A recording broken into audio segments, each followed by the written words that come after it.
আসসালামু আলাইকুম ভিউয়ার্স, আমি ডাক্তার এএসএম মেহেদী হাসান প্রধান বলছি। আজকে একটু চর্মরোগ নিয়ে বলতে চাই। এখন অনেক গরম পড়ে গিয়েছে। এই গরমে শরীর খুবই ঘেমে যায়। তো এই ঘেমে যাওয়া এইটাকে তো আটকানো সম্ভব না। তো এর জন্য আমরা করতে পারি ঢিলে ঢালা এবং সুতি পোশাক এগুলান পরবো। আর প্রচুর পরিমাণে আমরা পানি খাবো। আর দিনে 2 থেকে 3 বার গোসল করতে হবে।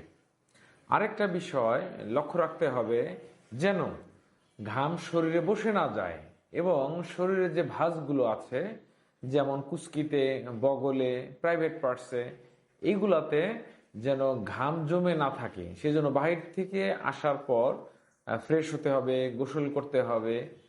তারপর দরকারে, হ্যাঁ, শুধু বাতাসে আপনি শরীর শুকিয়ে নেবেন বা নরম টাওয়েল দিয়ে চেপে চেপে শরীরের পানিগুলো মুছে নেবেন। শরীর যেন স্যাঁতস্যাঁতে না থাকে।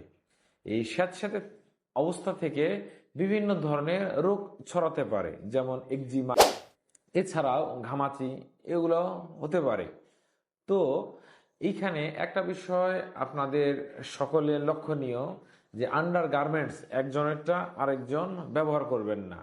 সবসময় সুতি পোশাক পরবেন এবং এটা যেন ঢিলে ঢালা হয়। শরীর ঘেমে গেলেও বাসায় ফিরে আসার পর গোসল করতে হবে। এজন্য আমি এর আগে বলেছি যে দিনে 2 থেকে 3 বার আপনাদেরকে গোসল করতে হবে। তাহলে দেখা যাবে এই রোগগুলো কম হবে। আর একটা বিষয় খুব গুরুত্বপূর্ণ, সেটা হচ্ছে আপনার যে কোনো প্রকার স্কিন ডিজিজ যদি হয়, যেমন একজিমা, দাঁত, যেটাই হোক, বা ঘামাচি, আপনি যে কোনো ফার্মেসি থেকে কখনোই বলে ওষুধ খাবেন না। কারণ যদি তারা স্টেরয়েড মলম দেয়, সেটা কতদিন দিতে হবে, কিভাবে দিতে হবে, আদৌ আপনার প্রয়োজন আছে কি না, এই বিষয়গুলো ওনারা বুঝবে না। আপনার সাময়িকভাবে স্টেরয়েড মলম আপনার চুলকানি কমাতে পারে, কিন্তু বাস্তবিকভাবে এই ফাঙ্গাসকে আপনার শরীরের আরো ভিতরে এটা প্রবেশ করিয়ে দিবে। তখন হবে কি, এর যে আসল চেহারা, এই রোগটার যে চেহারা বা ম্যানিফেস্টেশন, এটা কিন্তু পরবর্তীতে গিয়ে জটিল আকার ধারণ করবে। তখন আপনি দীর্ঘমেয়াদে বড় ভোগান্তিতে পড়বেন।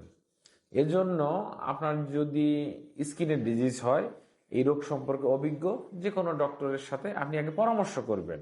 হ্যাঁ, দরকারে আপনারা আমাদের সাথে পরামর্শ করতে পারেন। স্ক্রিনে যে নম্বর দেখা যাচ্ছে, এই নম্বরে যোগাযোগ করবেন, অথবা অনলাইনে আপনি কনসালটেশন নিতে পারেন। আশা করি সবাই ভালো থাকবেন, সুস্থ থাকবেন, এই কামনা করছি। আসসালামু আলাইকুম ওয়া রাহমাতুল্লাহি ওয়া বারাকাতুহু।